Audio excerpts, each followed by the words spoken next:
plus standard features like electronic level control and independent four-wheel suspension for impressive roadability. Discover the elegant inner world of Oldsmobile's Toronado. Have one built for you. I joined a move to Michelin. I joined the move to Michelin. I joined the move to Michelin. You should too. Michelin's the one that introduced the radial. And Michelin makes only radials. Michelin's the one that's made radials longer than anybody else in the world. Michelin's the one to insist on. Join the move to Michelin. For real tire satisfaction, think Michelin first. We're second to none.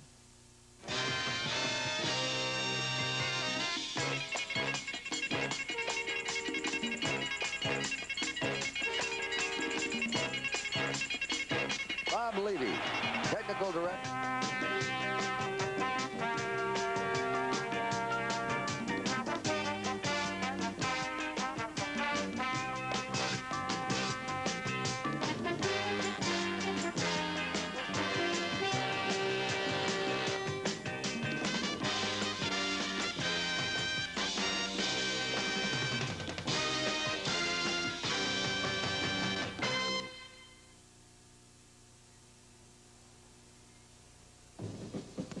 NBC Sports presents the best of the National Football League, the American Football Conference.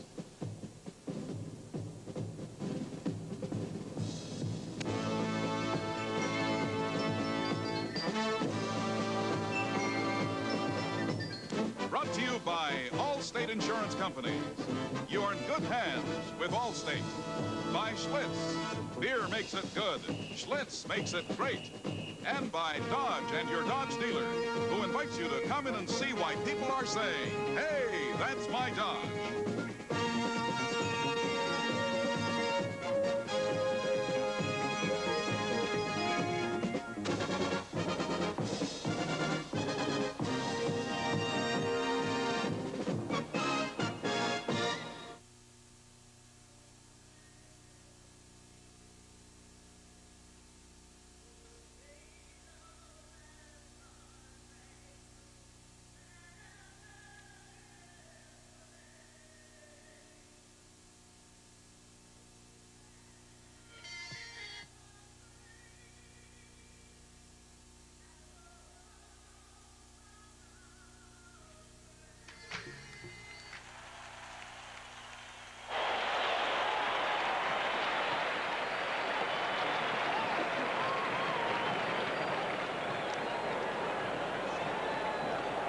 Kurt Gowdy, John Brody inside the Kingdome. Right down below us in white with their orange pants, the Denver Broncos. They're tied with the Oakland Raiders. 5 wins and 3 losses for the lead in the Western Division of the American Football Conference. Across the way is Jack Patera and his ball club. And we want to welcome the fans that have been watching the Kansas City-Pittsburgh game. The Blue Wave today against the Orange Crush. And I want to tell you, in both locker rooms that we were there and talking to the coaches out in the field a couple of hours before the ball game. Here's the toss. Denver's choice. You want the football? Denver has won the toss. They elect to receive. So Seattle in blue, the dark jerseys, will be kicking off from your right. And Denver will be receiving on your left. But we're just past the midseason mark. And young Jim Zorn warming up his passing arm, number 10. We have one final already in. The New England Patriots walloped the New York Jets today, 55-21. A big day, maybe the greatest game he's ever played for Steve Grogan. 4 touchdown passes in the first half, and he hit 15 out of 19. I think he was the only passer, John, in the American Conference under 50%. But when he gets hot along with his leadership and running ability, he can have a tremendous game. You know, I think that percentage is so overrated in discussion of quarterbacks. He's an under 50% thrower, but Joe Namath was too, and there was never a more accurate thrower. A lot of it has to do with the style of offense you play, and Jim Zorn has just become a high percentage passer. The first 2 years in Seattle, he was under 50% both years, but still very effective. This year, he seems to have so many tools to work with. He's playing the same style, but he's raised his percentage to 60. Grogan's an outstanding quarterback. He has all the qualities that a quarterback needs. He doesn't miss many open receivers. So that percentage, to me, you can file. Elfin Herrera will kick off. And back deep for Denver. Nearest to you, Bernard Jackson.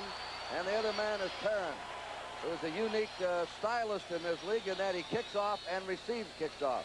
A very rare combination. Here's the kickoff. Jackson watches it sail out of bounds, and Seattle now will come back and kick off from their own 30-yard line.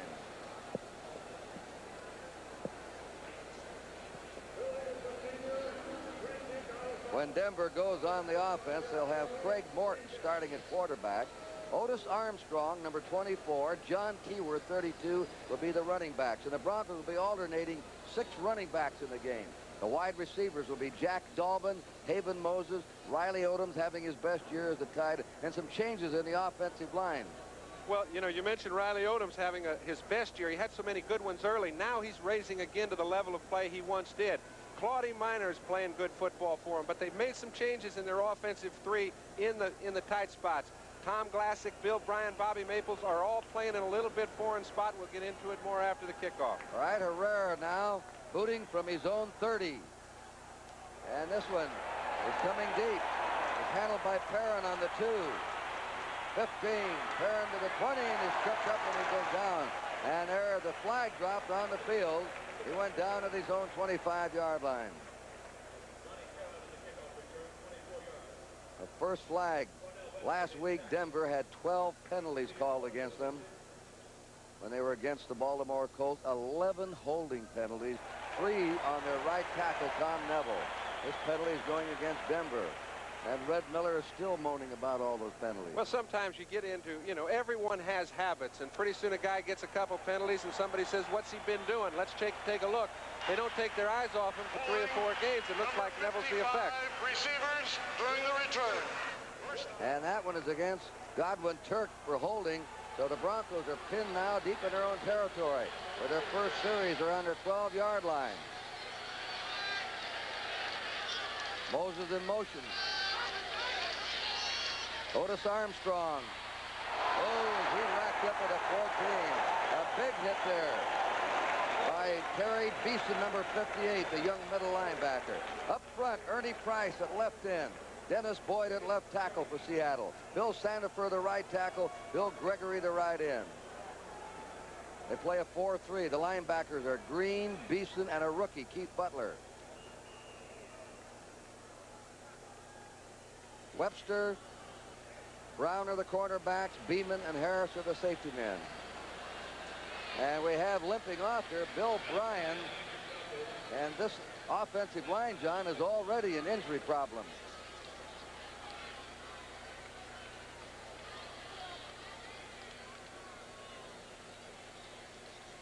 And we welcome the fans that have been watching the Cleveland-Buffalo game, won by Cleveland 41-20 a final. So you haven't missed anything right here. We're just underway. First play has been run of the game. Denver's gained 2 yards. They have a 2nd and 8, and they're on their own 14-yard line.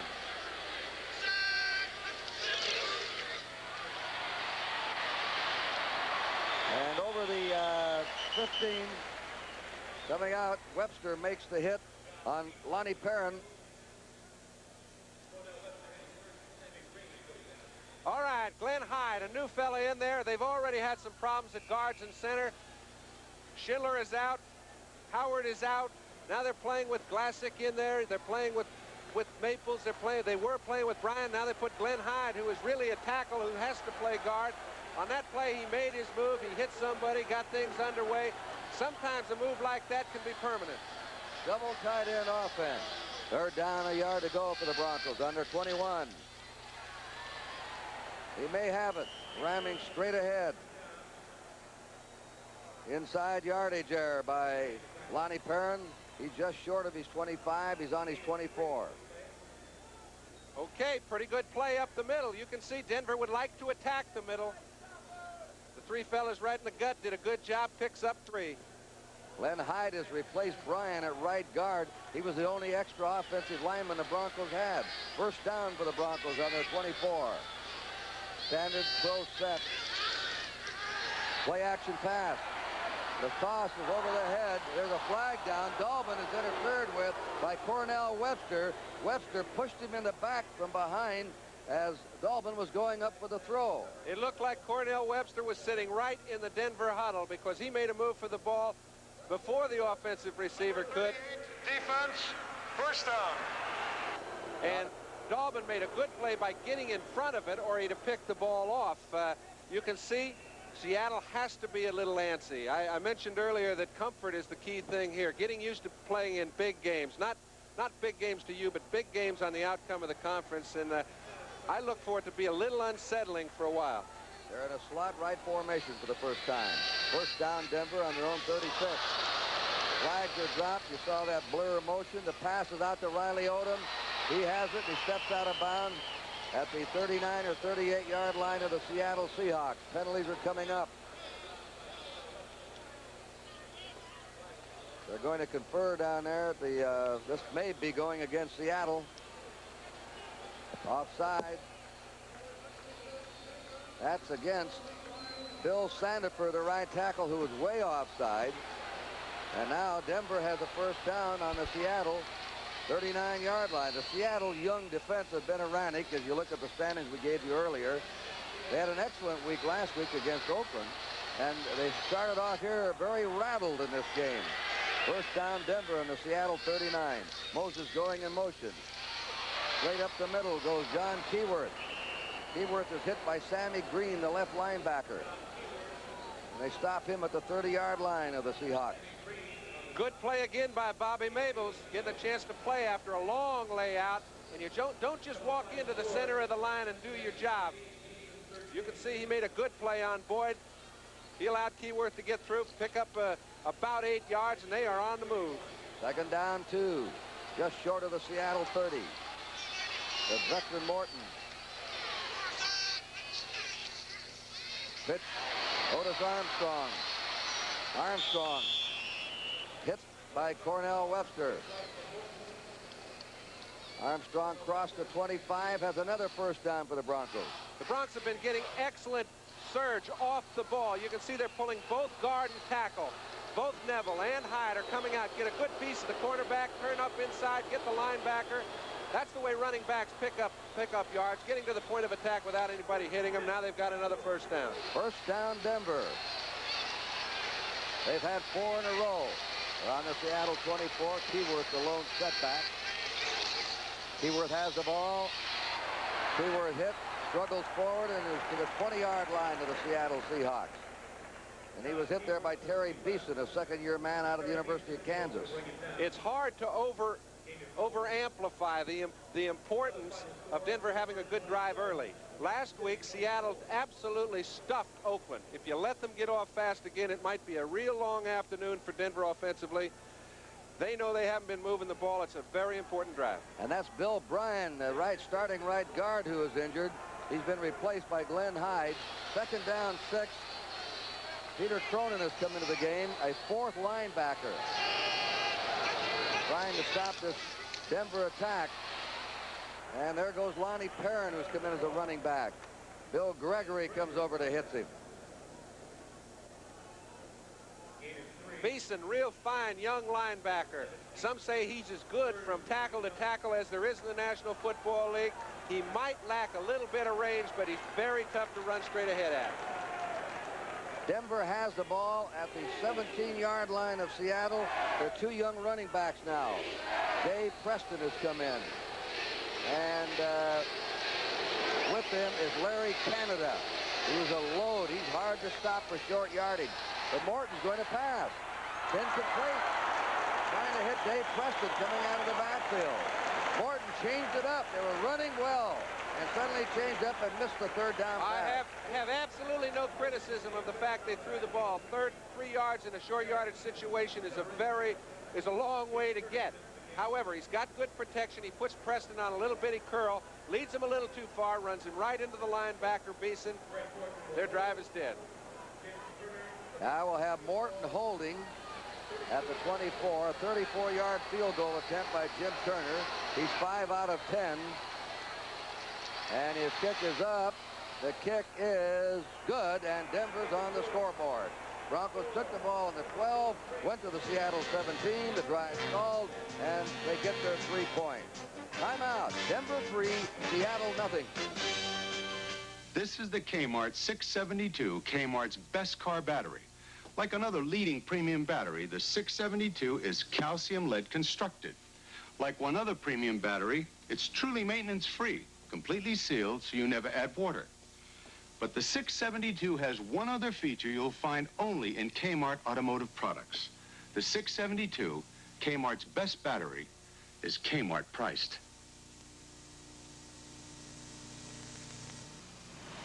Hey, how'd you like some free gasoline when you fill up? I'd like it a lot. Change to new Quaker State Sterling motor oil. You're telling me an oil change will get you better gas mileage. See, Quaker State Sterling is a whole new kind of oil, specially blended to lubricate better than regular oils. Less friction, so your engine will work less hard. and use less gasoline. It'll be like getting extra gas for free. Change to new Quaker State Sterling. It's like getting free gas with every tank full.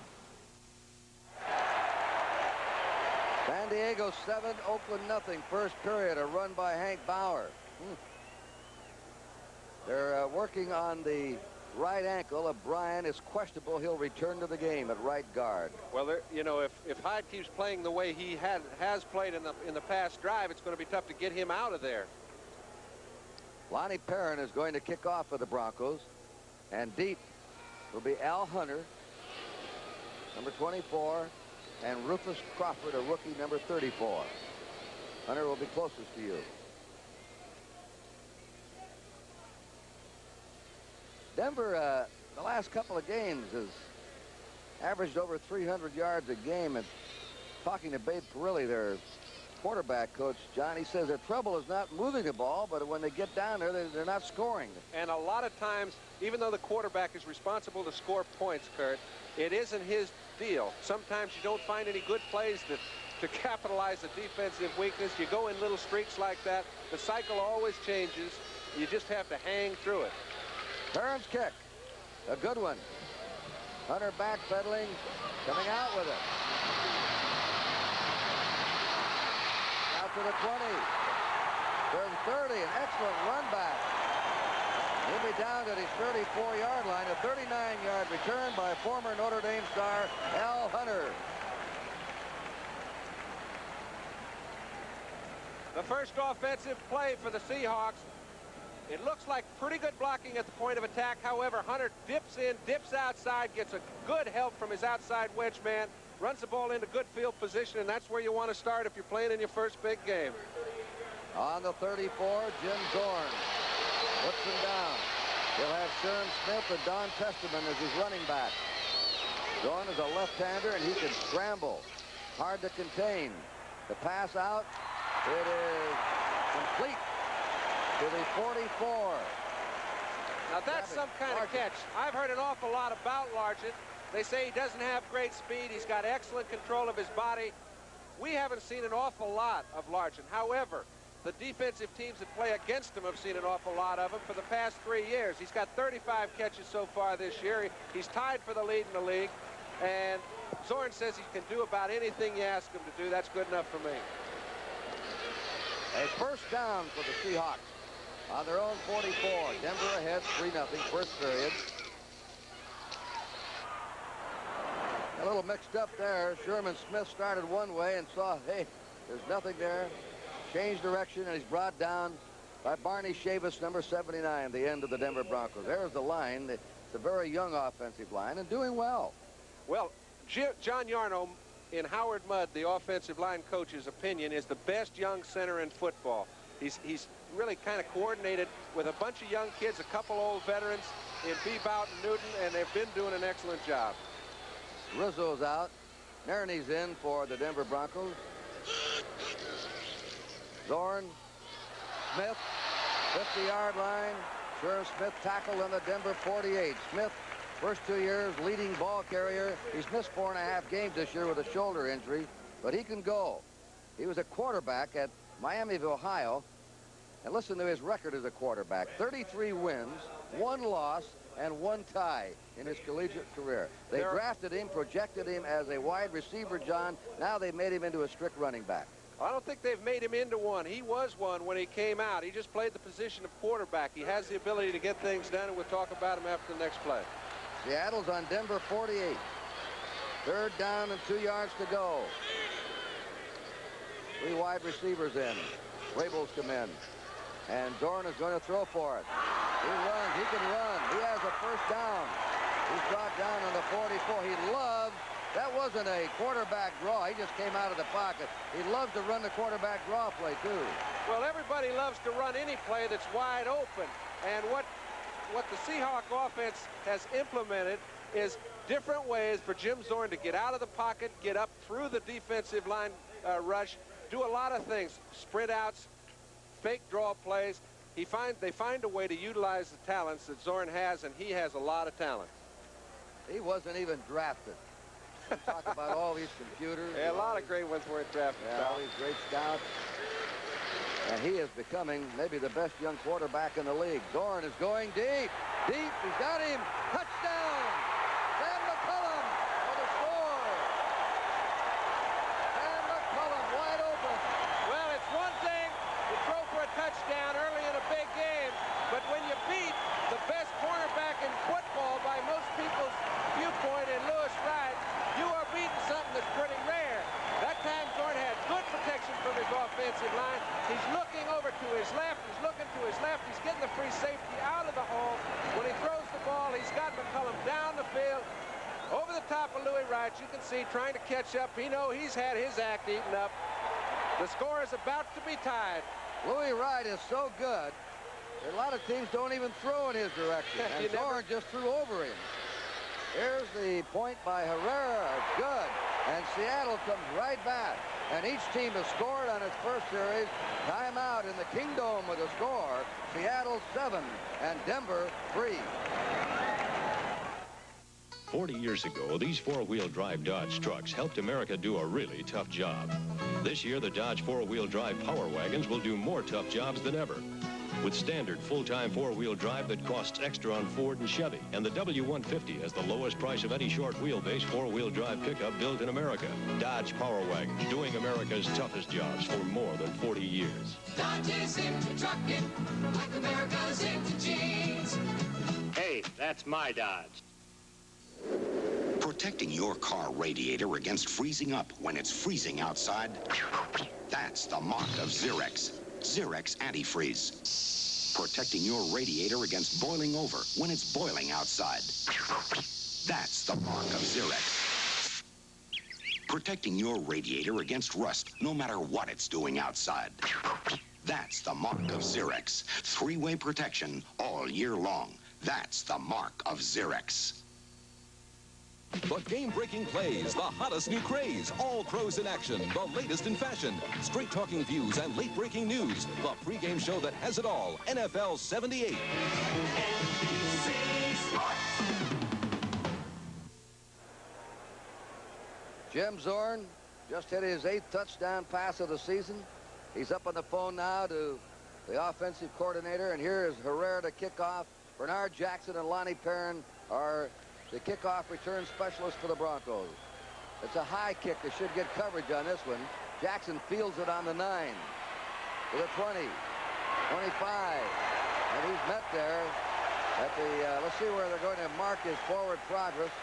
Down there covering the kick, Sammy Green, a linebacker. And also down.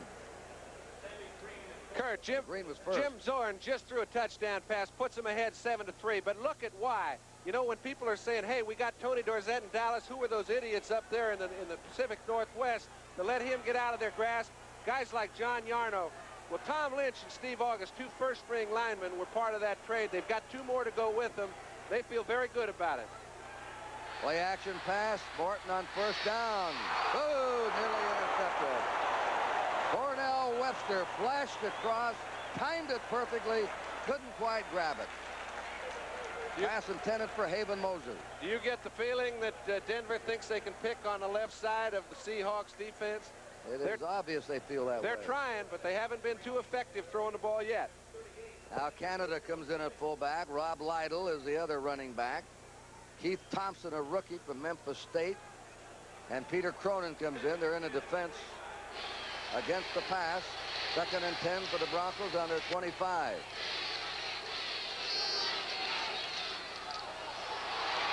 That's Larry Canada. Look at him roll. He has a first down. He is a first-year player. He left camp his rookie year, laid out all year, and came back this year. You know, I started to say something about Sherman Smith and how valuable he is. Larry Canada is an outstanding ball player, outstanding ball carrier. So far, he doesn't complement the team well with all the other things that need to be done. Sherman Smith seems to do that. Jerry Rome said he was the most important back on their football team. Larry Canada may become a very important part of the Denver offense in the future. That's John Keyworth. First down and more. He's racing to the 40, to the 35, and he's out of bounds at the 31-yard line of Seattle to mark it. Autry Beamon, the strong safety, drove him out. Keyworth, who has been exceptional this year on first down plays. And he's going to continue to be exceptional as long as that offensive line does the job they have done in the first 2 series. These running backs are having more room to run than they've had in the previous 3 games. Here we go. Look at this. That's what you call good blocking. When you get somebody at the point of attack, able to break into the secondary, and here he's got everything going his way before Autry Beamon brings him down, and Denver's on the move. All right, Lytle and Larry Canada, the running back. Larry Canada has the ball. The 30. He's met and down to the 28. And when you stop him like that with a one-on-one tackle like Cornell Webster did, you've done a job. Canada weighs 229 pounds. He's a rumbler. They'd like to get Canada out into a one-on-one situation one more time and let Cornell Webster try it. That is not a cornerback's dream. 2nd down, 7. Canada goes out. Lonnie Perrin replaces him. Denver on the Seattle 28. Seattle ahead 7-3. 5:40 remaining in the first period. Lytle, 25. Lytle skips to the 20. Inside the 20 for a first down, the former Michigan star. Tackled by Keith Butler, a rookie. Finals, New England 55, the Jets 21. New England now has won 7 and lost 2. Washington rallied and beat the 49ers 35-20. They were trailing in that game. Pittsburgh, closer than expected over Kansas City, 27-24. Steelers have lost only 1. Cleveland rolled against Buffalo, 41-13. First down.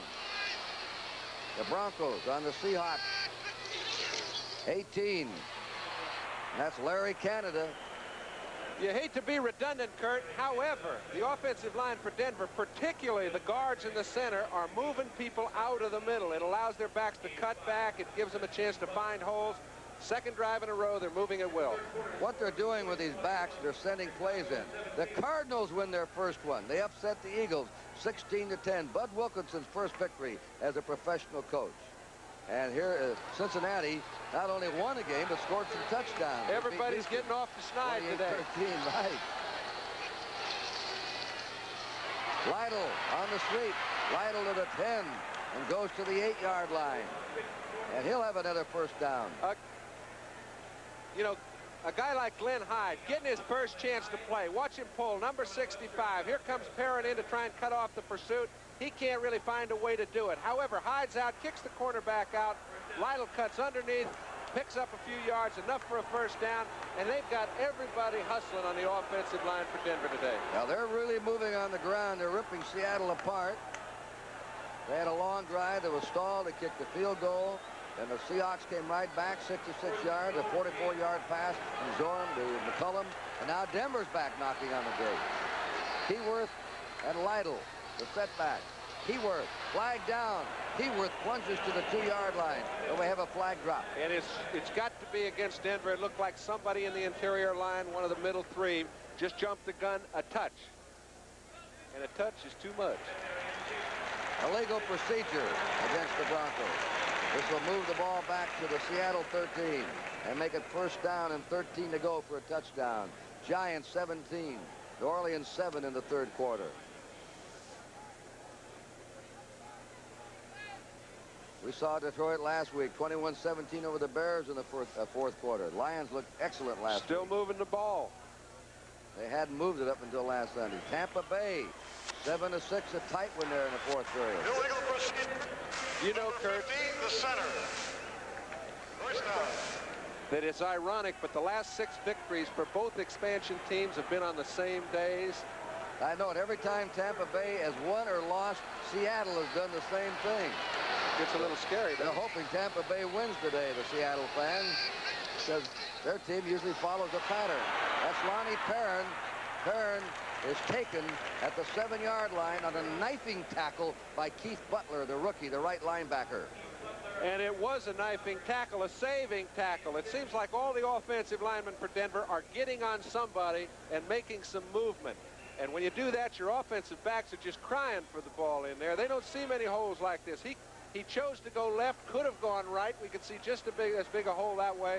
It only happens when everybody's getting after people. 2nd down, 7 to go for a Denver touchdown. John Keyworth is alone set back. Jack Patera looking on from the far sideline. That's Keyworth. He's inside the 5. Another flag goes down. And are these penalties going to plague the Broncos again like they did last week in Baltimore? Denver's already rushed for 106 yards. This again is against Denver.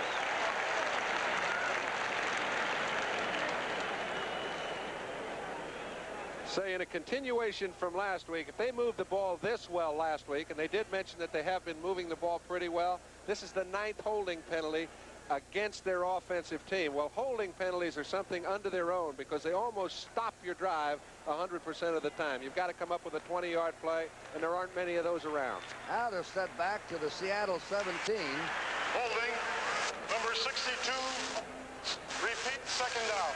That's Tom Glassick playing left guard today, a starting left guard.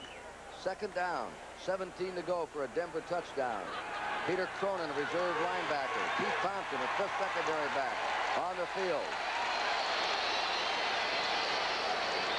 Perrin and Lytle are the backs. The flare's out to Perrin. He can't hold on to it. An incomplete forward pass. It'll be 3rd down, 17 to go for a Bronco touchdown. And that's just good defensive secondary work. Morton had plenty of time to throw the ball to one of his intended receivers. He had both Dalbin and Moses down the field. Neither of them open. He had to come off late. The linebacker was all over the back. And that's what those offensive holding penalties do. Denver, Craig Morton is 1 out of 4 passing. Coming on the field, Keyworth and the rookie Dave Preston, an excellent receiver for a back. They put him in there in a passing situation, probably. 3rd down, 17. The backs are out. Everybody's out. Morton's tossed. Oh, it was there. Incomplete. Riley Odom, the tight end, couldn't hold on to it. That has to be one of the 2 or 3 balls that Riley Odom has dropped all year. And most of the time, when he has caught the ball, he has picked up a 1st down or made a big play with it. He's having an absolutely superior year. On this occasion, however, Morton stepped right up into the pocket. You see he's getting pretty good pressure. However, he puts the ball right where it's got to be caught. Odom comes down with that ball 10 out of 11 times. Slightly deflected there by John Harris. This will be a 35-yard attempt by Turner. The kick is up, and it is no good. Off to the right. He missed the field goal. Well, we'll be back. Seattle has the ball when we return with a score. Seattle 7 and Denver 3.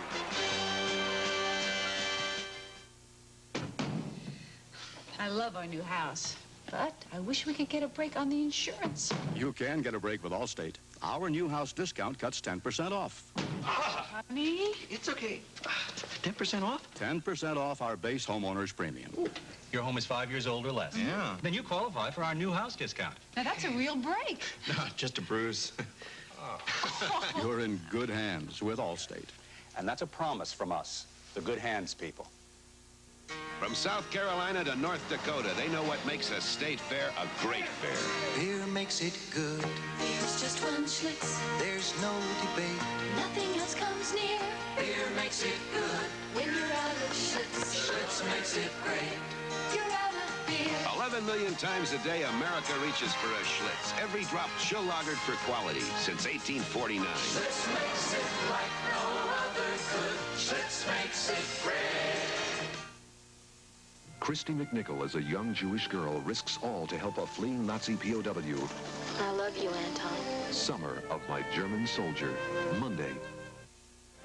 An update on the New Orleans score. Dick Nolan's group just made a fourth-quarter touchdown, take the lead over the New York Giants, 21-14 on a Tony Galbraith 20-yard run. Seattle's had the ball 5 plays in the game. Denver 19 plays, yet Seattle's ahead. Thanks to that young man, Jim Zorn. First down on the 20. Don Testerman, third-year back out of Clemson, is tackled there by Lyle Alzado, who's enjoying his best season, and he's had some good ones with the Broncos. They play a 3-man front with Chavis the left end, Carter the nose guard, Alzado the right end, 4 linebackers.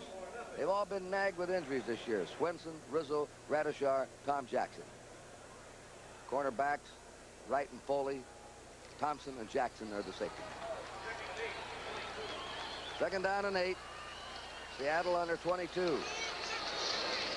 Zorn will throw it.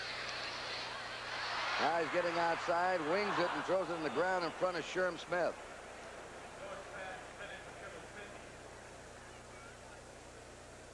When you gain a reputation in this league, you can expect somebody to be there when you're trying to get to the quarterback. Lyle Alzado has become known as one of the best pass rushers in the game. However, Bob Newton took care of him. Steve August is doing his job. These guys respect Denver's defensive front 3, but they're not in awe of them. The Seahawks now are going to put a 3-man wide receiver offense in. Miami leading Baltimore 2-0 in the first period. Steve Rabel, Steve Largent, Sam McCullum, 3 wide receivers. The tight end Howard has left the field. Third down and 8 for Seattle. Deep drop, a rollout. Being chased, and he just sails it out of bounds. He's already learned to do that. You talk about the linebacker play, Kurt. That time Gradishar took the pattern that Zorn had intended to throw away from him, making him throw the ball over the sideline out of bounds. When a guy comes back, does a lot of sprint outs, it does slim your field down some. When that happens, if you get on the proper men, he's got nowhere to go. And one of the great return men in football, Rick Upchurch, who's returned 6 punts in his career for touchdowns. And sitting up here to my right is a man who has 8 punt returns, Jack Christensen. And Upchurch is going to try and beat him out in his career. I think Chris played 6 years. He's coaching right now with Seattle. He played 6 years and was all-pro all 6 of them. Or played 8 and was all-pro 6 of them. Oh, a great kick by Herm Weaver. A towering boot.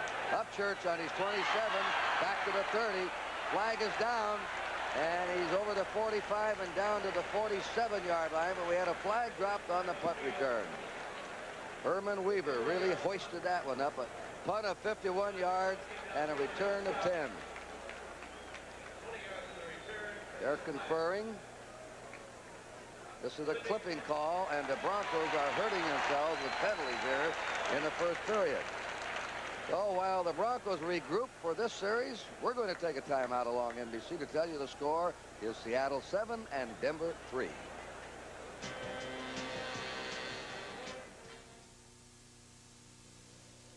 They came from every state in America, by car, by bus, some even on foot. The roads backed up for over 50 miles. The crowds didn't deter them, nor the mud, the rain, the discomfort, because for the nearly 500,000 people who came here on August 9th, 1969, only one thing mattered: music.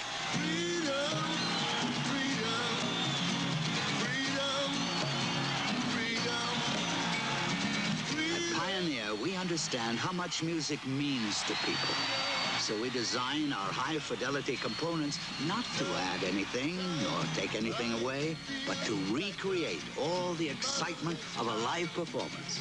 That's what's made us #1 today with people who care about music. Pioneer, we bring it back alive. Among the games next Sunday at 1 o'clock Eastern Time following NFL 78, the New England Patriots, red hot today, will be playing at Buffalo, trying to pad their lead. At 2 o'clock, Cleveland's at Houston. Houston upset today by Cincinnati. Oakland's at Kansas City. Seattle will be playing the Bears interconference at Chicago. 4 o'clock, the Jets at Denver, and Cincinnati at San Diego. Pretty good time, Kurt, to mention that Seattle's opponents in the last, well, they're in the middle of a 7-game stretch where they're playing division playoff contenders every week. They've beaten a couple of them. They still have 3 or 4 more to play. They're going into the I formation now. Lytle's deep. Lonnie Perrin a step ahead of him. First down from the 13. Rob Lytle. Lytle is met at the 15-yard line and stopped there.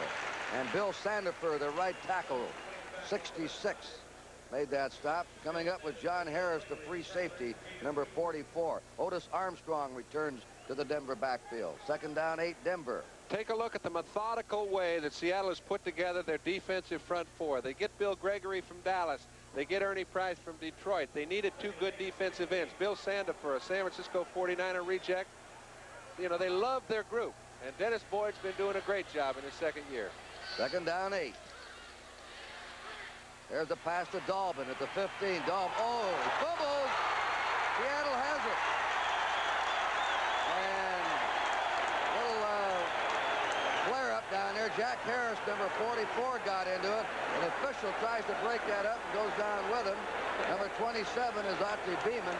Harris and a Denver player started to chuck each other and go at it. Well, it all started because there was an exceptional lick put on by about 3 of the Seahawks secondary on a little flat pass. They recovered the fumble. Price was very alert to pick the ball up.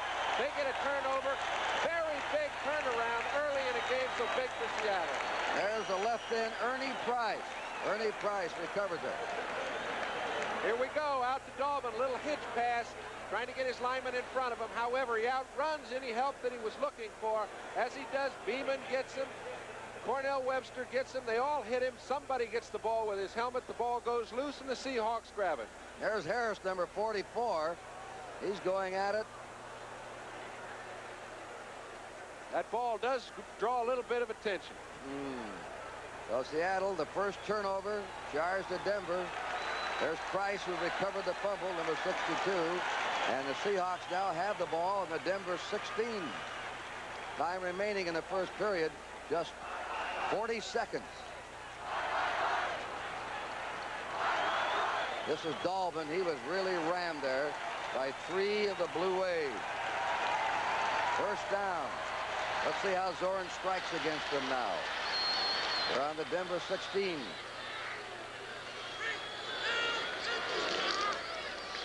That's Sherman Smith. Smith on a cutback is to the 12, maybe the 11-yard line. Lyle Alzado hit him, a right end, with help from number 59, Joe Rizzo. Good offensive line, Serge. Here's a complete back. Sherman Smith. Good pass receiver, excellent blocker, has allowed David Sims to score 8 touchdowns so far this season, taking nothing away from a Sims.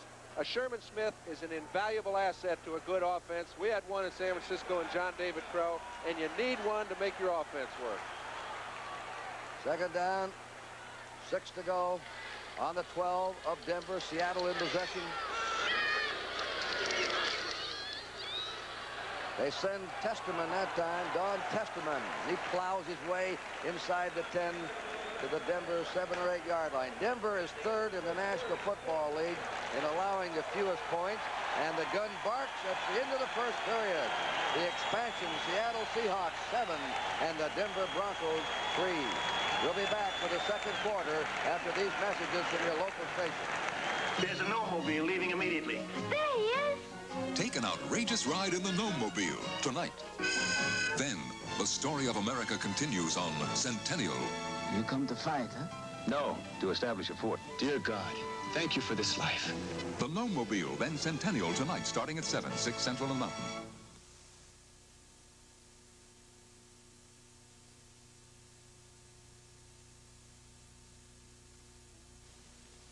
By noon, you bring down enough timber to put up a small town.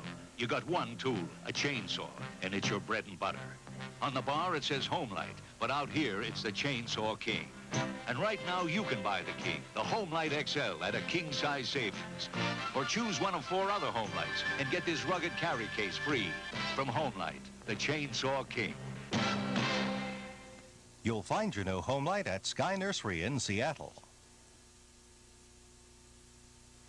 When I came to the Northwest, the closest bank was down in San Francisco. And then I started Seattle First.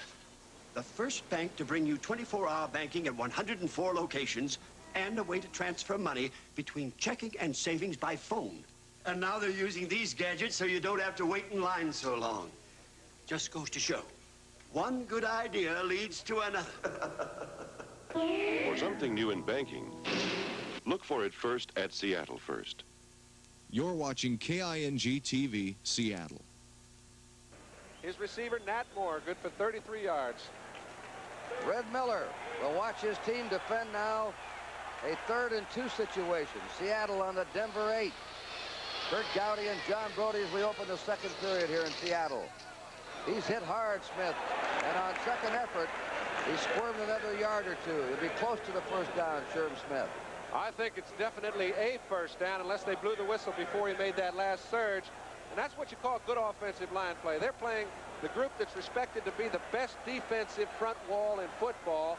And these guys on 3 running plays have stuffed them from the 16 to the 6. Where they put that ball is going to be very critical. Looks like they could have marked it just short of the 16. You see a little concern. It is 4th down on the 7-yard line. They want to measure. And there's the score. New Orleans steps it up more. 28-17 now. The Saints over the New York Giants. In total offense in the first period, Denver outgained the Seahawks almost 2-1. Denver had 133 yards. Seattle 76. All right, they're short. 2 tight ends. Bullard, Howard are in there. Duke Ferguson goes out. This has been the personality of Seattle ever since their group got started. Now this shows me a little stuff. When a guy's in a big game, 7-3, they can take a lead by a touchdown. He says violently, we can pick up 6 inches. Let's get it. 4th down and a foot to go. Smith and Testerman the backs. Could have a sneak here by Zorn. Trying to draw him off. Testerman diving. Looks like he has it. He had that long signal count and was hoping that one of those Broncos would charge. That's good. Sometimes a quarterback's a little reluctant to take any chances down there with 6 inches to go because maybe one of his own men will drop. You can see they're all very confident together. I think they picked the first down up. They have to get to that stripe. They only picked up about 4 inches. Looks to me like they got 6. While they bring the sticks out, John, we'll say this telecast presented by authority of the National Football League, intended for the private use of our audience.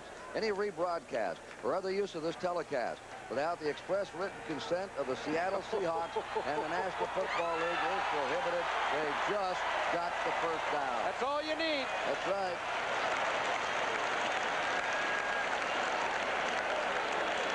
We mentioned Jim Zorn's coming on. His offensive line's been doing a job. Awful tough down here. You can see you don't see any orange and white. Testerman goes over the top, picks up just enough.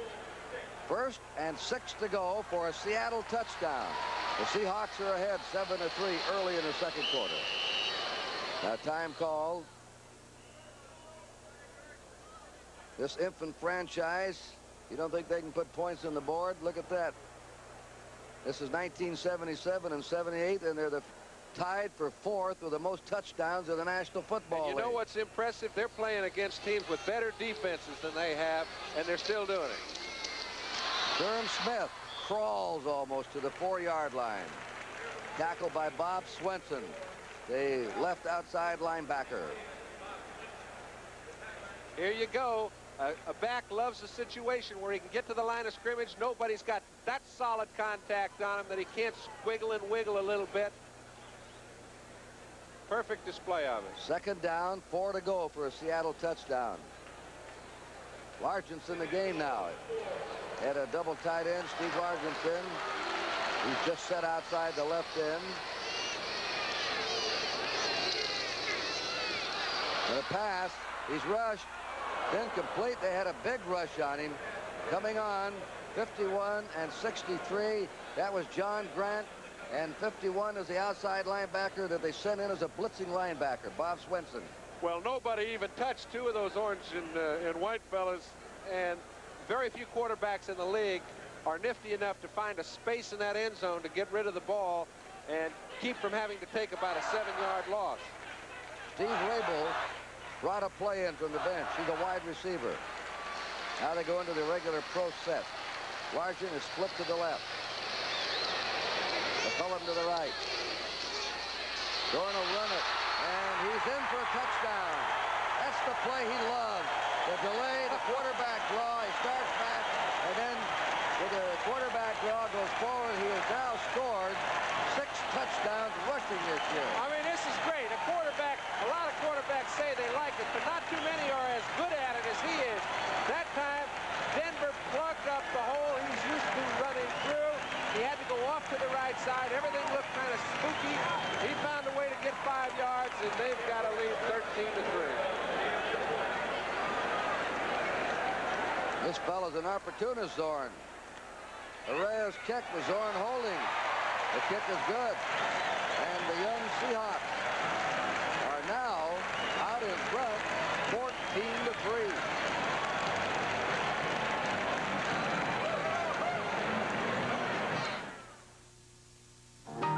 It's hard to tell the difference between J.C. Plain Pockets jeans and the world's best-selling jeans. After all, they're both made of tough, heavy denim with good looks and great styling. In fact, you probably couldn't tell the difference at all unless you noticed the fancy stitching on the back of those famous jeans or the money you saved on Plain Pockets. J.C. Plain Pockets. The big difference between us and them is the pocket and the price. Henry VIII for 79 Dodge Aspen. So I had some marital problems, but if I'd had this new Dodge Aspen, things might have been different. There's regal room for all 3 Catherines, the 2 Annes, and Jane Seymour to boot. Of course, 6 wives can be expensive. So it's good Aspen's 225/6 isn't. And you won't lose your head over Aspen's price either. Dodge Aspen, small in all the right places, but big for its size. Whoa, that's my Dodge. Next Sunday, regional coverage of exciting NFL action. Telecasts include the Patriots versus the Bills, Cleveland at Houston, and the Jets versus the Broncos. Check local listings for the game in your area.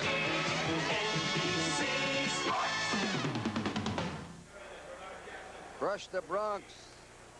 So far, they've not crushed them, but they've been very alert and taking advantage of Denver mistakes. Greg Morton pacing that sideline. He wants back in there. Perrin and Jackson are ready to receive Herrera's kickoff. It wobbles to the far side. Jackson fields it on the 5. Out to the 20. They're waiting for him. They spill him on the 22. And an excellent coverage by number 23, Doug Long. Number 23 hit him.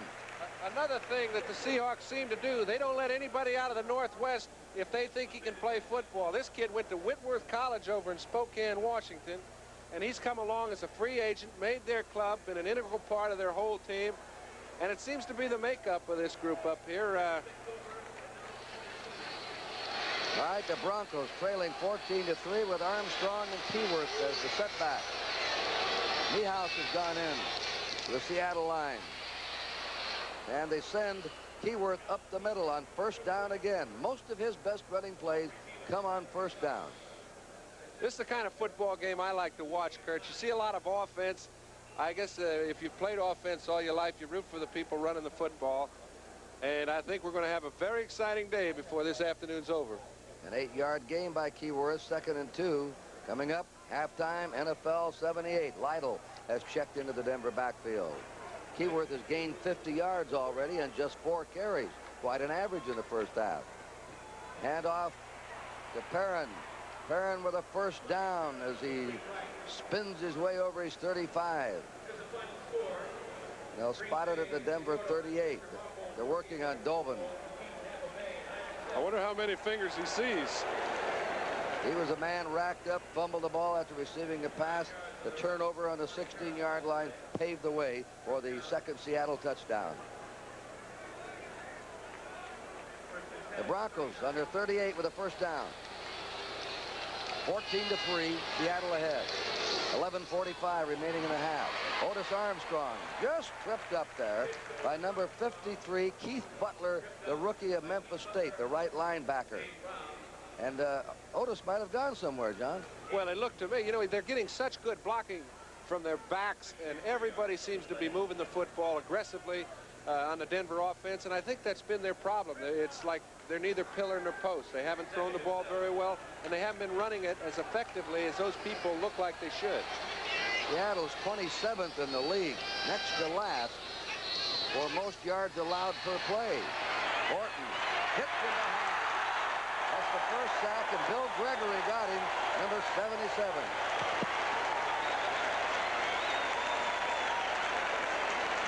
Again, just a whole complement of people. The defensive linebackers have taken away all the lanes that Craig would like to throw through, giving Gregory enough time. Good surge in the front two by Sandifer and Boyd.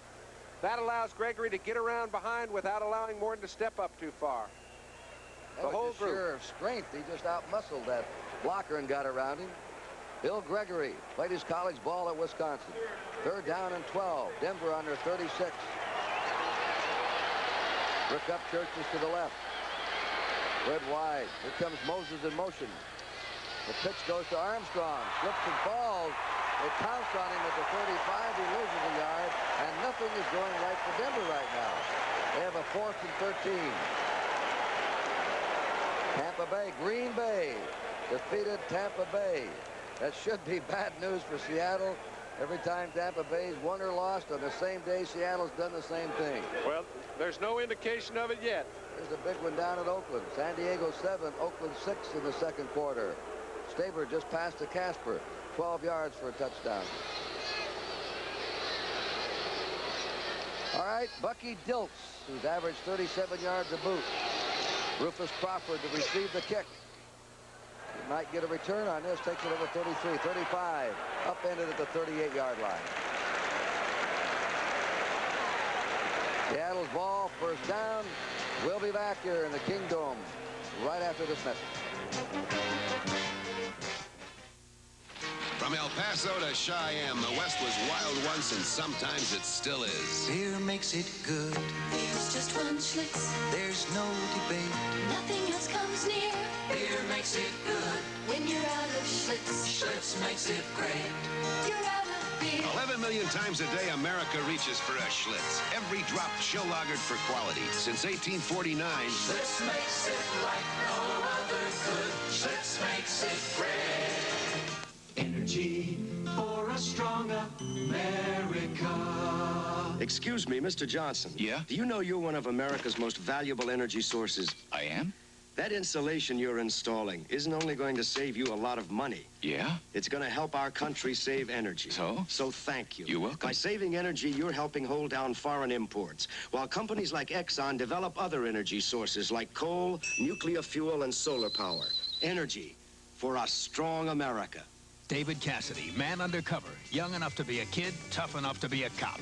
Give it up, Bernie. It's all over. Premiere Thursday at 10, 9 Central on NBC.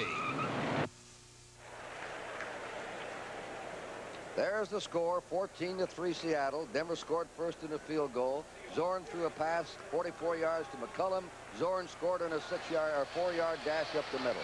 They have a first down on their 39-yard line.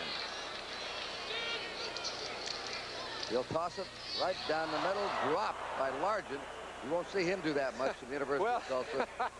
You know, it dropped it before him was Tom Jackson. As Zorn went to throw the ball, he had to pull the plug because Jackson was standing right in the way. As he did so, he not only fooled Jackson, but he also fooled Largent.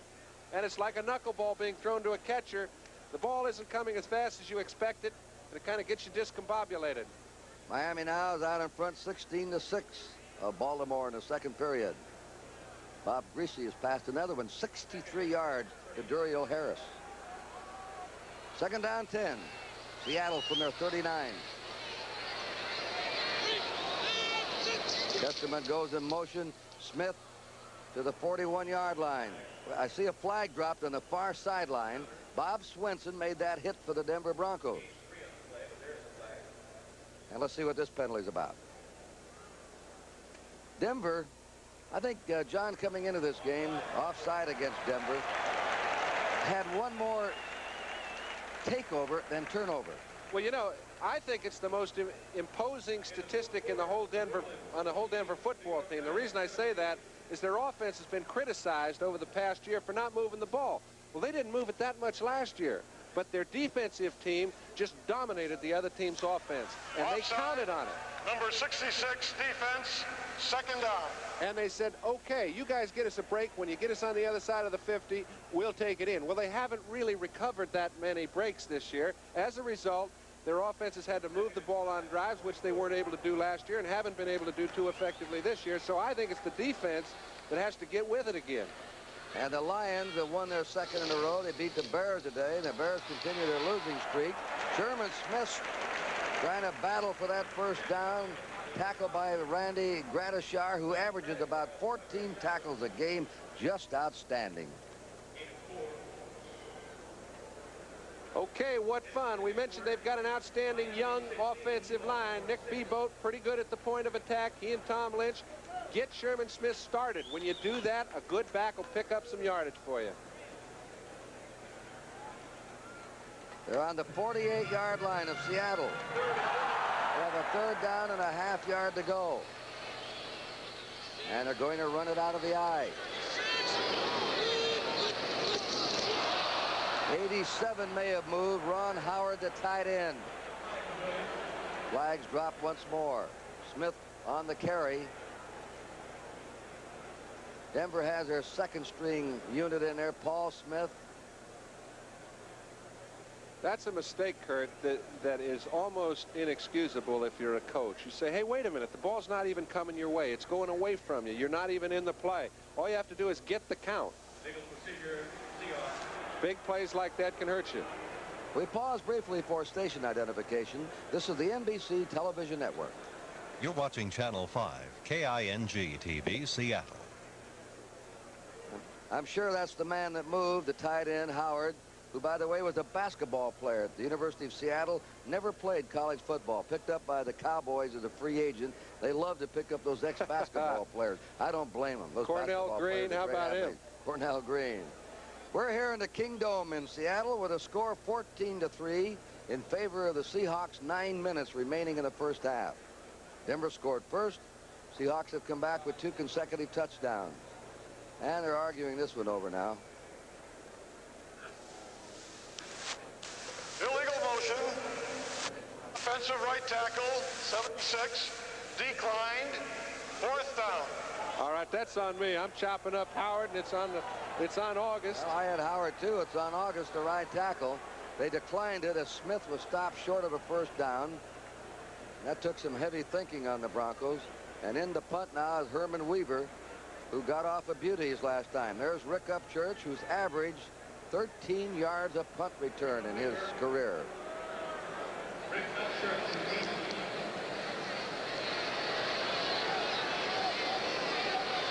Unless there's a crack up there in his dome, the wind is no factor. Here's the kick, a high one. Upchurch sees that blue wave come down. He takes it on the 6. Trying to get outside. He's at the 10. Hey, hey, hey. He's at the 20. What a run here. He's at the 30. He's getting some blocking. Down the sideline he goes. A remarkable return by Rick Upchurch. They had him dead down there inside the 10-yard line and let him get away. Unbelievable. The staff has said the Riley Odoms and Rick Upchurch have been playing consistently outstanding football all year long, not keeping with the rest of the offensive unit, who has been sporadic. Now, how many guys can get out of this trap? Thunderfoot Weaver makes an excellent kick, actually ends up saving the touchdown by holding off the blocking that Upchurch had formed in front of him. And Rick Upchurch made just to put the Broncos back in here with a 53-yard punt return. That was an almost impossible return. Lytle and Perrin, the running back. And across the 35 to the 33 has Canada, Larry Canada, surging forward, met by Bill Gregory, the right end of the Seahawks. He went to the 33-yard line. Another excellent offensive surge by the offensive line, Kurt. They have got to capitalize on what the offensive line is doing right now, or later in the game it's got to bog down. You've all seen it so many times how the kicking game can suddenly turn the momentum around. A blocked punt, a great punt return. That's Canada.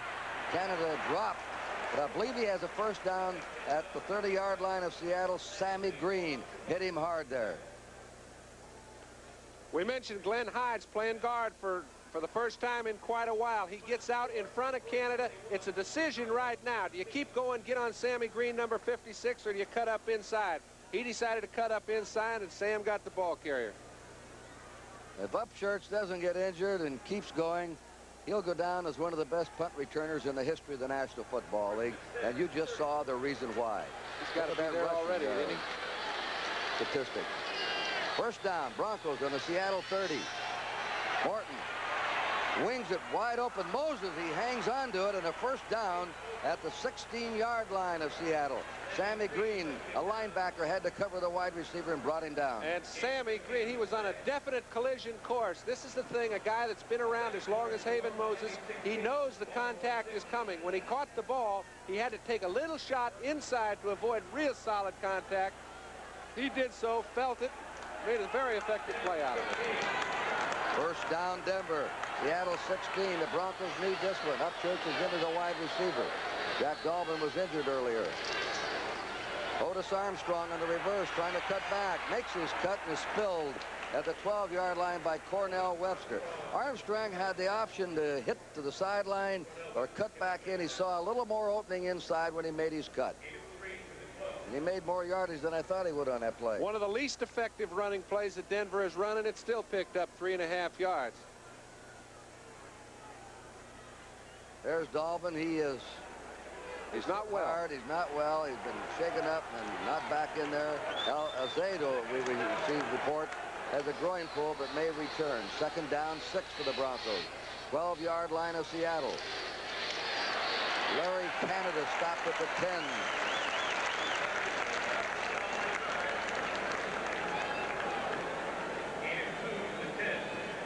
When you get down near that goal line, the people start moving down the line, piling things up. Ernie Price, recent acquisition from Detroit, helping the defensive line a lot here, forces it into the middle where the pile is.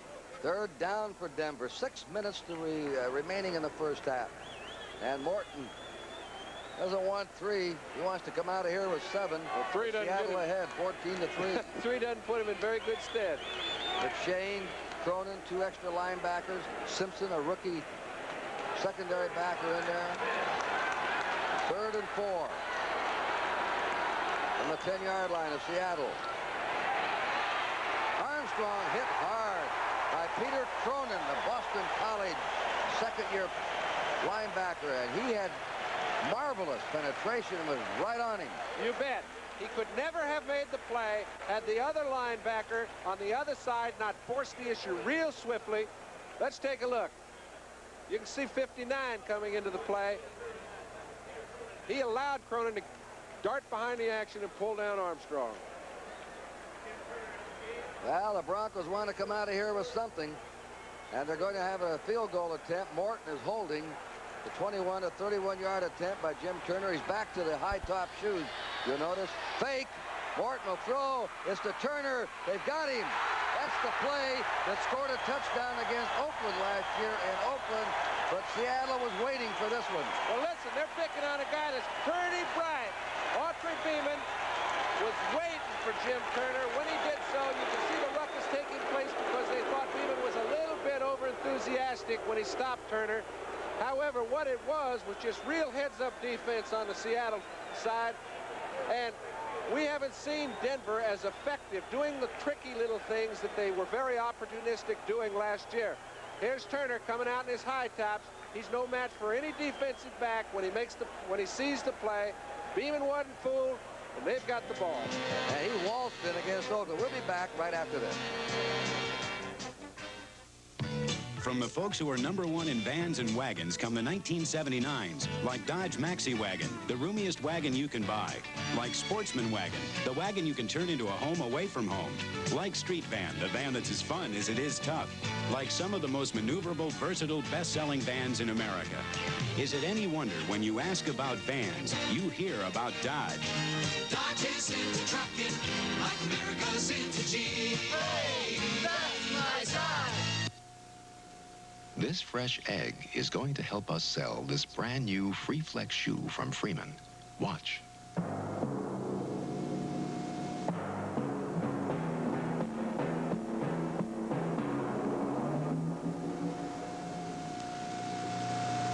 can do it with any new Freeman Freeflex.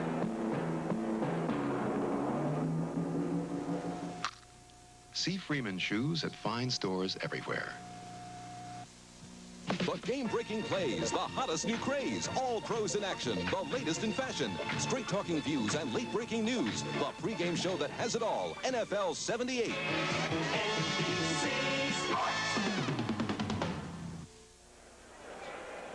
Be sure and stay tuned at halftime for Brian Gumbo and NFL 78. Man with a sweater rolled up there is Babe Perilli. Quarterback. No, that's not. That's not Perilli. Babe there. No, that's not him. Thanks a lot. First down on the 19. Zorn on the play action, lobs it out. It's incomplete. And there go flags down. The receiver was knocked to the ground. That was Testament.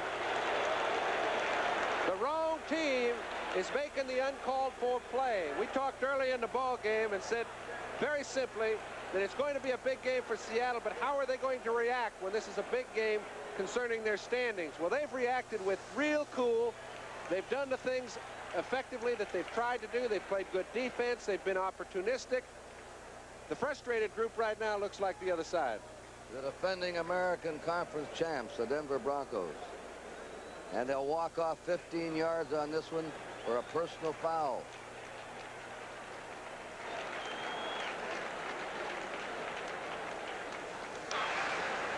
Personal foul, unnecessary roughness, number 29 defense, first down.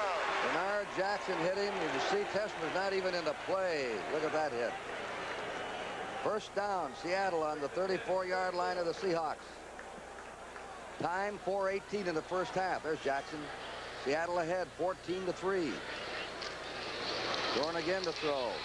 He can scramble. This is not a planned Jackson one. chases him. And it may be intercepted. Jammed up against the sideline with Gradishar. Is he in bounds with it? He was in bounds. He made a great play on it, Kurt. Oftentimes, Seattle has little sprint-out plays, little scrambling plays where they set up their offensive line to allow Zorn more time. They cut somebody, allow him to get outside, let his receivers work on the defensive backs. However, that was just real good defensive surge by Denver. Gradishar, as we know, is one of the most opportunistic, intelligent, effective linebackers in the game. He took advantage of a Zorn throwaway and caught it just in bounds, keeping his feet just where it had to be. Look at that. Now that's action. First down, Denver on the Seattle 34. Ramming that middle. Lonnie Perrin at the 30-yard line, maybe across the 30. Second down, 6. Lytle leaves. Armstrong checks in. Denver trailing. Again threatening. They're on the Seattle 30. Another chance to score. They blew the last one. Play action pass. Orton's got a man open, and he hits him for a first down. Directed away. Rick Upchurch for the touchdown. Upchurch scored. They had him wrapped up, and he got away. Kurt, it just looks to me like a guy like Upchurch is just so good, and he comes up with so many big plays that it's almost a necessity to play him full time. Here you see Beeson getting into the line. However, Morton has already rolled to the right, creating an angle for himself, takes Beeson's angle away. They push Upchurch in the end zone, and this ball game's back in the hat. 3 Seahawks. Watch this now. 3 of them are going to be there. Upchurch now is hit by one, hit by another, and the third one piles into his own man, and he salutes himself as he goes in the end zone. The key is how a sprint out can effectively help a quarterback's angle throw into his receiver. He just took the middle linebacker's angle away. Turner hits the extra point, and now the score is Seattle 14 and Denver 10. We're saving $600. We're saving. This family has rented a Ryder truck. We're saving and move 500 miles. We're saving 600. By packing and moving themselves, they saved a lot of money over what professional movers wanted. True, when you rent a rider truck, you have to do the work yourself. We're saving 600. But if you just keep repeating how much money you're saving, you'll be amazed how much lighter those cartons will seem. We're saving 600 bucks. Stanley presents the Cube, a simple solution to a lot of storage problems. It's a Stanley do-it-yourself project that's easy to do when you use Stanley tools to help you do it right, like the Stanley Surfform for smoothing edges. In no time, you'll be building bedroom cubes, kitchen cubes, bathroom cubes, a cube system for your stereo system, sleeping cubes, sewing cubes, working cubes, playing cubes. The Cube, a do-it-yourself project from Stanley, the do-it-yourself company. Stanley, we want to help you do things right. Howard Mudd, he's the man that was voted by the football writers as one of the 2 outstanding offensive guards to play in the 1960s when football had its greatest surge, in my opinion. He's now coaching the offensive line for the Seahawks. Those phones are on his head to Jerry Rome, who's the coordinator. Now the Seahawks offense gets the ball, and they're very instrumental in a lot of the structure of the Seahawks offense. First down, 26-yard line of Seattle. Al Hunter returned that kickoff.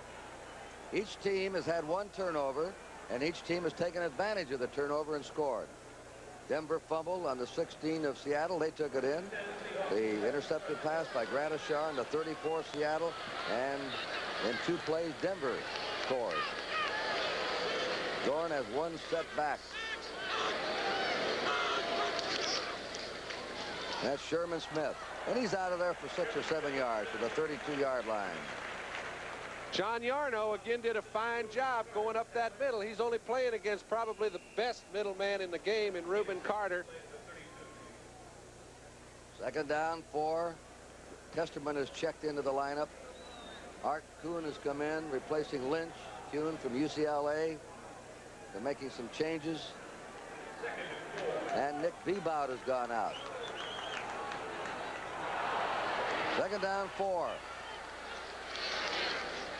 Smith over the 35, close to the first down at his 36.5.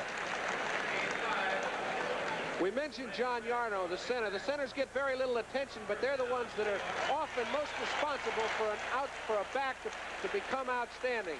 You see Sherman Smith hit the left side of the line. It stopped up, but Yarno's got the flow covered out to the left side so Sherman can cut back. They pick up a first down. That's what you call an outstanding young center. Seattle's on their 37. We're approaching the 2-minute warning. They're the final. New Orleans wins their 2nd in a row. They beat the Giants 28-17. First down. Zorn to throw. It is... He got it. He caught it right, pinched against the sideline. That is Sam McCullum, who's caught a touchdown pass earlier.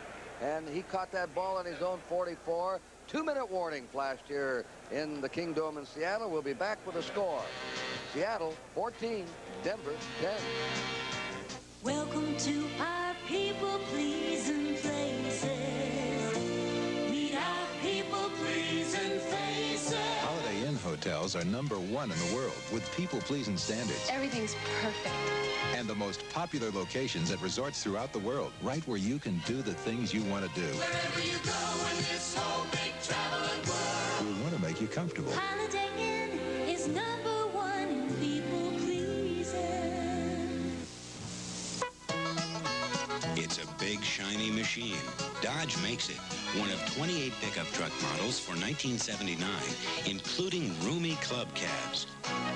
Even roomier crew cabs. And 4-wheel drive power wagons that have an urge to play.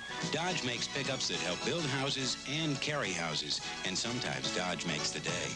Dodge is into trucking, like America's into jeans. That's my dog. And that's my Dodge.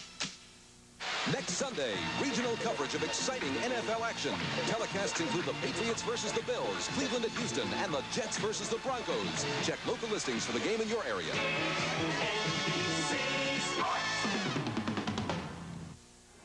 Trailing 7-6, Arthur Whittington ran 26 for a touchdown. His 6th of the year. Oakland took the lead 13-7. Van Egan had just run over 12 yards. And now it's 20-7. Oakland leading San Diego. 7 minutes to play in the first half. Miami 19, Baltimore 6. And they have 5 minutes to go in the first half in the Orange Bowl. Second down. 3 to go. 44-yard line of Seattle.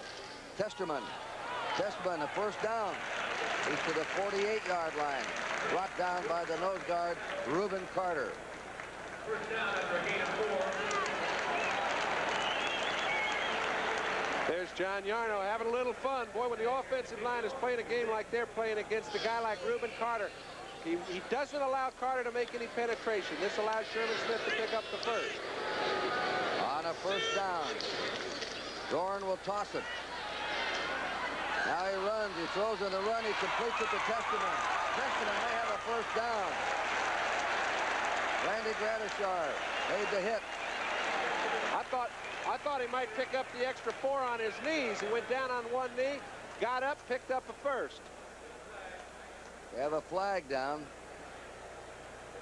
That's against Denver. Let's check these penalties so far in this game. And this is 15 yards, another personal foul. Denver's had 7 penalties for 73 yards. Seattle 1 penalty for 11 yards. Personal foul, unnecessary roughness, number 59 defense. Penalty is tacked on to the completed pass. First down. Let's watch. This is what impresses me. A lot of people have said Zorn is the best young quarterback in the league. However, he's playing the best of any quarterback in the league. You can file the young part. And I've watched some of the qualities that I think a quarterback needs to possess to be the best, and he's got them all. That was Rizzo who committed the unnecessary roughness. First down, Seattle on the Denver 26. And there's a flag down as he's sacked. That's the first time that Denver's got to him in the game. Denver, if you'll notice and keep watching, is not rushing wildly in there. You can't do that against Zorn. He'll scramble away. He'll duck under you. He'll get outside and kill you. So you have to go in there with a controlled pass rush. Go in there under complete control. And that's pretty hard to get to the passer when you're trying to be under control. Okay, Zorn goes back. You can see they put 2 men on Barney Chavis. He breaks the blocks anyway. That time Yarno got beat by Chavis. They played a little game. Everybody wants a piece of the quarterback when they get him down. And this penalty is being marked off against Seattle. Probably be a holding.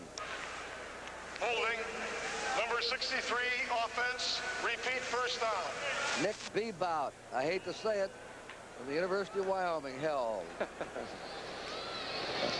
Okay, they're trying everything they can do to get to the passer. They don't want to send too many men in there. It leaves too many holes. However, they were in a blitz. Just a simple little 4-man rush. But with Denver, that's a blitz. Rizzo finally finds Zorn. It's on the 36-yard line of Denver with 1 minute and 11 seconds to go in the first half. First down and 20. Timeout called by Seattle. They have 2 left. Bebout's interesting. He's president of the Uranium Company. He's a professional guitar player. Number 63, the left tackle. He does about everything. Zorn today, 4 out of 9. Seattle is the #1 passing team in the National Football League with an average of 217 yards a game. And oddly enough, this spectacular passing team was leading the entire NFL in rushing touchdowns entering this week's game. They've already scored a rushing touchdown today by the quarterback Zorn.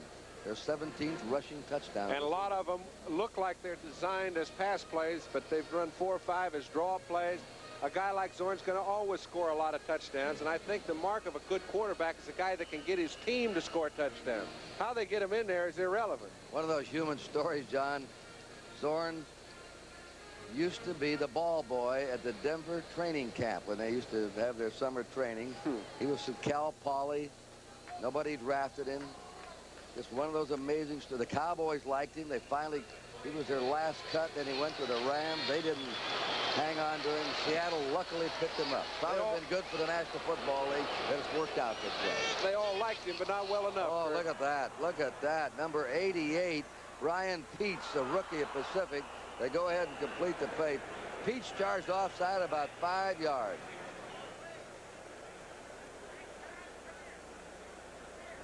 This is the 3rd year for Jim Zorn, who's been a remarkable story. We asked him what his feelings were about playing football, the quarterback. I don't have anything really profound and prophetic to say. I think that this has been the first year that I've really learned above and beyond what I thought I could learn in a football season. And I've had so much fun this year playing football. I hope to play in, about 10 more years. So this is really the first year that I've been so excited because I've learned a lot and understood professional football, or football in general. And we had offsetting penalties there. It's still first down. 20 yards to go with 1 minute and 5 seconds remaining in the first half. 14-10 in favor of the Seattle Seahawks. They're trying to grab another score. Dorn is going deep to Largent, and it's over the end zone. Steve Largent, who led the nation in touchdowns in 74 and 75 at the University of Tulsa. It's really funny when a team gets like a Denver, and they have so many defensive players with great reputations. Here we go, watching Largent go down the center. All right, they have picked on what I consider to be the strength of the Denver defense. Nobody beats them deep. Also, nobody beats Louis Wright. They've tried Louis Wright 3 or 4 times today. They've already tried Bill Thompson and Bernie Jackson. They've stayed off the other corner. Maybe sometimes a little testing doesn't hurt anybody. Maroney has come in. Number 58 is an extra linebacker. 2nd down, 20 yards to go. Seattle on the Denver 36.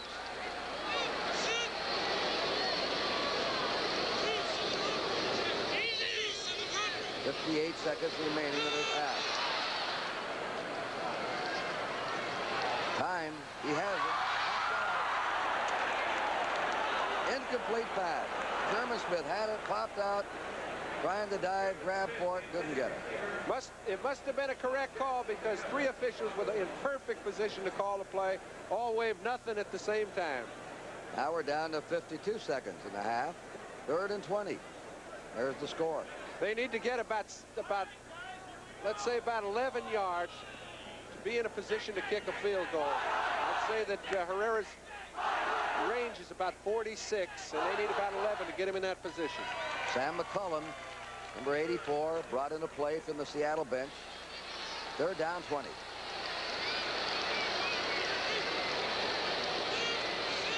Here's Denver blitzes.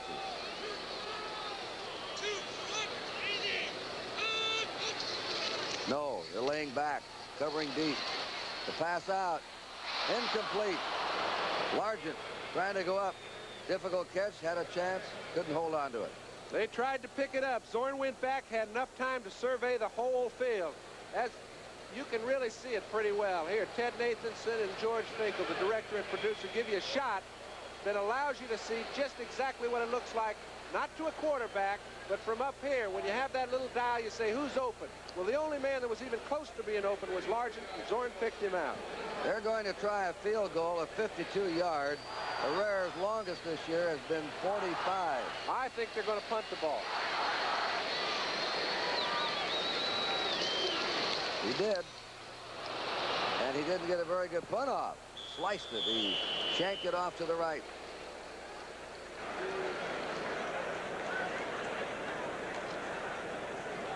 Denver will have the ball now. That's his pooch punt. Very little job. pooch. Tries to pooch it inside the 15, 10, 5-yard line down there, kick it out of bounds. I guess the 2 times prior to this, Kurt, that he did pooch it. He pooched it inside the 5-yard line. That's a pretty good reason to let him have another go at it. 42 seconds remain for the Broncos to try and score now in the first half. They had the ball on their own 23-yard line. Remember, NFL 78 at halftime. Rob Lytle, Lonnie Perrin, the running back. Morton with time. Crossing pattern. Oh, as he racked up, but he held on to it. Morton immediately calls time. Haven Moses making the grab. These are the sort of things that Denver, prior to, not today, but prior to this season, last year they didn't try this late in the half. They take their lead, know they could do something. They know they're in a dogfight. They've got to create something. Morton goes back on first down, throws the ball as well as it can be delivered to Haven Moses, and I'd like to have him every day catching for me in the crowd. He is steady. He is dependable. That gives Denver a first down. They called the time. They have 2 timeouts left in the half. Seattle has 2 timeouts left in the half. We were talking, John, the pattern last year, Denver with a outstanding defensive team, 4 very quick linebackers forcing mistakes, and they had those other teams giving up the ball in the other team's territory. Then the offense would come in, and Morton, enjoying the big year, would capitalize on the mistake. This year, though, they're still checking Dalvin, who was hit hard after receiving a pass and fumbling, and they suspicion a head injury, I'm sure. But the Broncos have not been getting the ball inside the other team's 50-yard line as much this year. The reason, the opponents are being much more careful with it. They're not throwing the ball as much against Denver inside their own 50. Dave Preston's in there as a running back. He can catch the ball, remember. Moses in motion, first down. Morton spreads them out. He's got time. Scrambles away, throws under pressure. Oh, 2 men going for it along with number 33, Perrin. Charlie McShane was up there, number 59 of the Seahawks. Morton is not nimble. He is not mobile. He can't get out of the pass rush very well. Well, Alden Roche, he was pretty nimble about 10 years ago, Kurt, but as you play this game a while, you're not quite as nimble as you once were. You know, he's a big guy, stands in the pocket, takes a good lick, but after you've taken a lick for 12, 13, 14 years, you see Alden Roche gets to him. However, he's still strong enough to keep from taking the loss, throws it up like a jump center, and they do get another opportunity. Well, you should know what you play, 17 years? Yeah, I don't think I outran too many people either. You accumulate hurts, right? Yeah, they go away. Second down. There's that pattern new. That time Moses could not hang on to it. Same pattern, going down, curling in, and Webster was up on his back, but legally fighting for the ball along with the receiver. Cornell Webster has made several very aggressive plays. He seems to have good timing. Has been there just about the same time the ball has arrived. The last time Moses came down with it, this time he just got there a split second earlier and gave him no chance. Third down, 10. Craig Penrose is the backup quarterback today. He's had a bruised shoulder, but he could play. Norris Weiss is injured. We won't see him. Morton, 6 out of 12. Zorn, 4 out of 12. That is a first down for the tight end Riley Odoms. That moves them farther downfield, and Denver's coming in and stopping the clock. They have 1 timeout left. 15 seconds remain in the first half. And they do need about 18 yards. If they can get 18 yards, they can get Jim Turner in a spot where he can kick a 42-yard field goal. Of course, his range goes farther than that. It might go up to 47 or so, in Denver even to 50. However, they got to pick up a nice long gainer. 1 completion out of the next 2 throws would give them enough time to set up a chance for a field goal. Seattle played a spectacular defensive game last week against Oakland. They're a team that's averaged the best average gain per play in the NFL this year, 5.5 yards a play, but they've given up 5.5 yards every time the opponents have had a down. But last week they stopped Oakland with the longest run from scrimmage of 7 yards. And the way you stop people defensively is to create their problems for them. And they've added to their defensive line. I mentioned it before, and Ernie Price is playing very aggressive, outstanding football. He's making things happen. It gives a defensive back a chance to do the things he sees but can't really do. Autry Beeman said before, he said, our defensive line is the key to our better performance on defense. First down, Denver. Seattle's 43. 15 seconds remain in the half. A draw play. Keyworth inside the 35 and goes maybe for a first down to the 33 or 32-yard line. The Broncos come in and have taken their last time out. There are 7 seconds now remaining in the first half. They're right in the marginal range. I don't know if they would like to try a field goal from there or not. It would be about 48 yards. I think Jim Turner can kick it that far. However, I don't like the odds. 4 or 5 yards closer gives him about a 60% better chance. Keyworth has had quite an average today, John. He's carried the ball 5 times, 61 yards, 12 yards a carry. Credit the makeshift offensive line for Denver. You know, maybe I get into a habit of crediting offensive linemen too much, but if you've ever played behind one, you know how well you need it. Now Morton's coming back. There's 7 seconds to go in the half. If they would complete a pass, I don't think they'd have time to get the field goal kicker on the field. They will if they complete it out of bounds. They won't. That's the only way they can do it. If they hit it in the center of the field, 7 seconds is a very short period of time, but not if you're going out of bounds. 14-10, Seattle ahead. This might be just a quick out pattern, 5-10 yards down the field. And it might be all the way down the field. However, Seattle's preventing that. No, they're going for the Upchurch. Upchurch was hit. If he had, well, maybe they just threw to him hoping he'd get one-on-one with that great open field ability his shake loose for the... I think they threw to him figuring he was going to get just what he got as he caught the ball. And then they could stop the clock. But if he'd have caught it clean, had a bit of room to run, they wouldn't have had time for a field goal. Jim Turner is on the field. He'll try the field goal unless they fake it again. Upchurch is up. They need him badly because Jack Dolman is injured. They need him badly anyway. He's beaten the rap now of a bad pair of hands. You know, he used to say he couldn't hold on to the ball, but he's made some fine catches the last year or two, and he's beaten that rap. Yeah, well, those raps come frequently and from everywhere, but a lot of them don't have a lot of substance to them. A 50-yard attempt by Jim Turner, second leading field goal kicker of all time in this conference. The kick is up. It is going to be short. Way short and to the right. And time has run out. That's the end of the first half. The score, Seattle 14 and Denver 10. And now, this message. From the Sierras to the Smokies, people are discovering what makes the great outdoors great. Beer makes it good. It's just one Schlitz. There's no debate. Nothing else comes near. Beer makes it good. When you're out of Schlitz, Schlitz makes it great. You're out of beer. Nobody makes it like Schlitz. Every drop chill lagered for quality. 11 million times a day, America reaches for a Schlitz. Because since 1849, Schlitz makes it great. So when it comes to beer, why make it good? Schlitz makes it like no other good. Schlitz makes it great.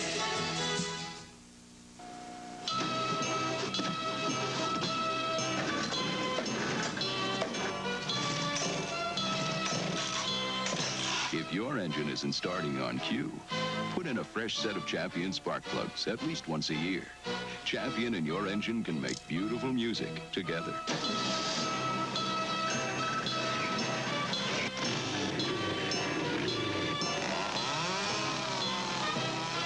You can't buy a better plug. This is my team, the Denver Broncos. Hi, I'm Haven Moses. Come with me and discover a special part of Denver. It's called Red Rocks. This magnificent theater was carved out of the earth millions of years ago. You know, I come up here a lot, look at the sky and the mountains, and feel pretty good about living in Colorado. Unfortunately, there are people who cannot see this. They're blind.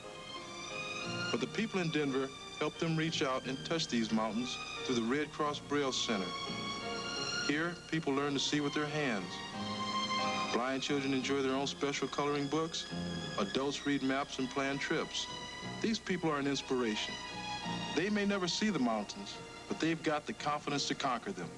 The Red Cross Braille Center is supported by Our United Way. The United Way works in Denver. It works in your town, too. Thanks to you, it works for all of us. United Way.